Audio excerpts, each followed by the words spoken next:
अस्सलाम वालेकुम एवरीवन। तो कैसे हैं आप? आज मैं बात करने वाला सिर्फ एक चीज के बारे में। ऐसी चीज है, इस चीज ने हम सब के ऊपर टेक ओवर किया। तो आज हम इस चीज की साइकोलॉजी समझने वाले हैं। आज हम बात करने वाले हैं ओवर थिंकिंग के बारे में, और ओवर थिंकिंग को कैसे कंट्रोल किया जाए और ये क्या होती है। आज की video start. Basically over thinking is the repetitive, या जो चीजें हम, जो टेंशन, जो वरीज हम लगातार अपने जहन में सोचते रहते हैं और जिनसे हमें स्ट्रेस और डिप्रेशन होता है, इसे हम ओवर थिंकिंग बोलते हैं। कि हम बार बार उस चीज को, बार बार उस टेंशन को, बार बार उस वरी को अपने जहन में सोचते रहते हैं, जिससे हमें डिप्रेशन और हमें स्ट्रेस होता है। और इसके पीछे बहुत ज्यादा रीजन होते हैं, बहुत ज्यादा। एक रीजन ये होती है कि लेक ऑफ एक्शन, सेकंड होता है कि हम बहुत प्रोक्रेस्टिनेट करते हैं, और थर्ड हम बहुत ज्यादा लेजी हो जाते हैं, जिससे वो चीज हम नहीं कर पाते जो हमें करनी चाहिए थी। और उसके साथ साथ हम उसके ऊपर ओवर थिंक करते रहते हैं, जिस चीज से हमें स्ट्रेस और डिप्रेशन होता है। लेकिन इसका हल क्या है? इससे हम बाहर कैसे निकले और कैसे हम चीज को बेहतर बना सकते हैं, आज हम इस पे बात करें। First thing is challenge your thoughts. जो आप सोच रहे हो कि मोस्टली जो हम करते हैं ओवर थिंक, वो हम फ्यूचर के लिए करते हैं कि भाई अगर ये हो गया, अगर मैं फेल हो गया, अगर मैं पास हो गया तो पास अच्छी बात है, अगर मैं फेल हो गया, अगर ये मुझे नुकसान हो गया तो फिर क्या होगा। जब हम फ्यूचर का बहुत ज्यादा अपने जहन में टेंशन लेते हैं, तो उससे हम बहुत ज्यादा ओवर थिंक करते हैं, जिससे हमारे अंदर स्ट्रेस और हमारे अंदर डिप्रेशन बढ़ता रहता है। और इसी एक वजह से एक हल ये है कि चैलेंज योर थॉट्स। जो सोच आपके जहन में आती है उसको आप चेंज करो। अगर मैं आपके साथ, अगर आपके जहन में आ रही है कि मैं अगर इस एग्जाम में फेल हो गया तो ये हो जाएगा, पता नहीं इतना पैसा बर्बाद हो जाएगा, पता नहीं क्या होगा। लेकिन आपको सोचो भाई मैं फेल क्यों? मैं हर दिन पढ़ रहा हूँ, मैं हर दिन मेहनत कर रहा हूँ, मैं हर दिन एफर्ट्स पुट कर रहा हूँ, तो why should I fail? Fail क्यों होगा भाई? मैं तो एमए के मेरे पास होने, मेरे एक अच्छे मार्क्स लेने, और मैं उन अच्छे मार्क्स को लेने के लिए हर रोज पढ़ रहा हूँ, हर रोज एफर्ट्स पुट कर रहा हूँ, तो मैं फेल क्यों होगा?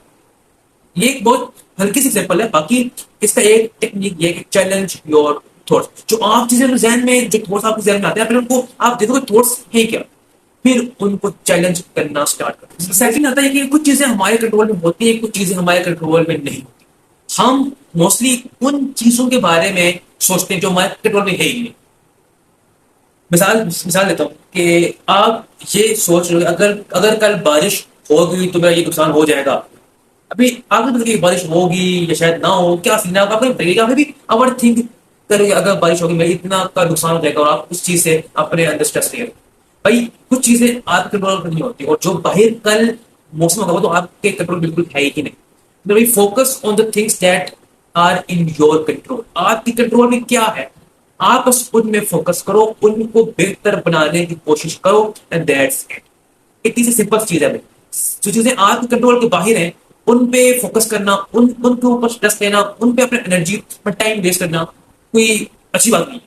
तो चीजें आपके कंट्रोल में है, आप जिनको बेहतर बना सकते हो, आप जिन पे काम कर उनको इम्प्रूव कर सकते हो, उन पे काम करना स्टार्ट करो, और things will get much improve और मच बेटर। नाउ सबसे अहम चीज ये है, अभी मैं जिसे बात करने वाला हूँ वो है भाई focus on solving the problem. बहुत से लोग मैंने देखे हैं जो ओवर थिंक करते रहते हैं कि भाई हमने ये काम करना है, हम ये काम करेंगे। वो हर वक्त उस चीज को प्रोक्रेस्टिनेट करते, उस चीज को डिले करते रहते हैं।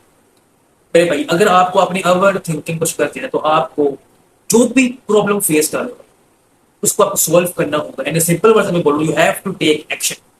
Taking action is the only way कि आप अपनी ओवर थिंकिंग को भाई कम से कम कर सकते हैं।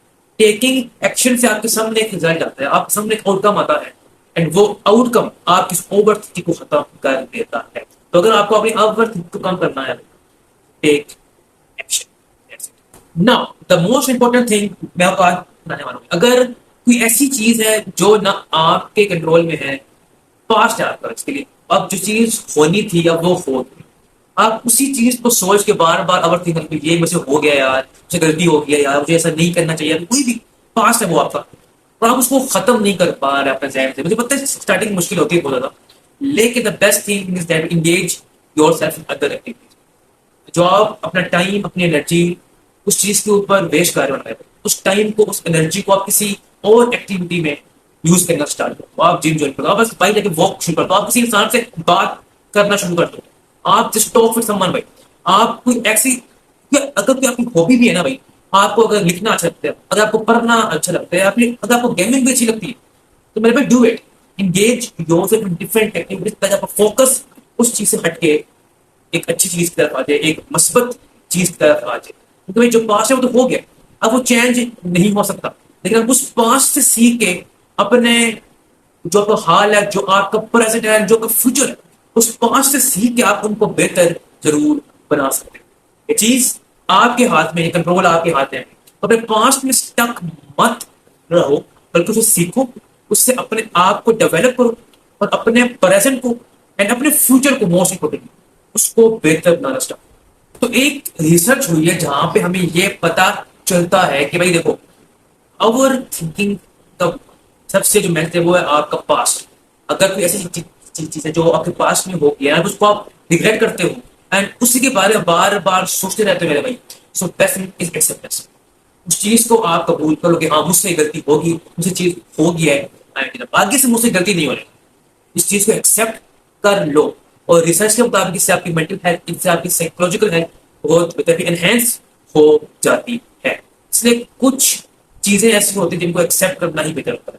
नाउ माय लास्ट वर्ड्स भाई, इसी वीडियो को एंड करके मैं जस्ट लास्ट वर्ड्स मैं बोलूंगा, see the bigger picture. Just imagine जो चीज आप अभी सोच सोच के ओवर थिंक चीज को आप कर रहे हो मेरे भाई, आज से 5 साल बाद या 8 साल या 10 साल बाद उस चीज की क्या वैल्यू रहेगी।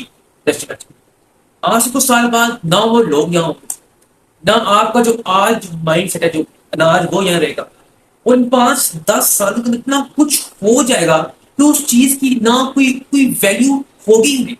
पर भाई अगर कोई ऐसी चीज है, just see the big picture में कि आज से 3 साल बाद, 5 साल बाद, 10 साल बाद इस चीज की कोई वैल्यू होगी ही नहीं। तो मैं क्यों हाँ अवर मैं क्यों हाँ अपनी एनर्जी टाइम वेस्ट करूँ। मैं जस्ट इम्प्रूव योरसेल्फ, अपने पास जो आपने गलतियां की उनसे सीखो, आगे बढ़ते रहो। आई होप ये वीडियो आप लोगों के लिए हेल्पफुल रही होगी। मिलते हैं आपसे नेक्स्ट वीडियो में। अपना ख्याल रखिएगा।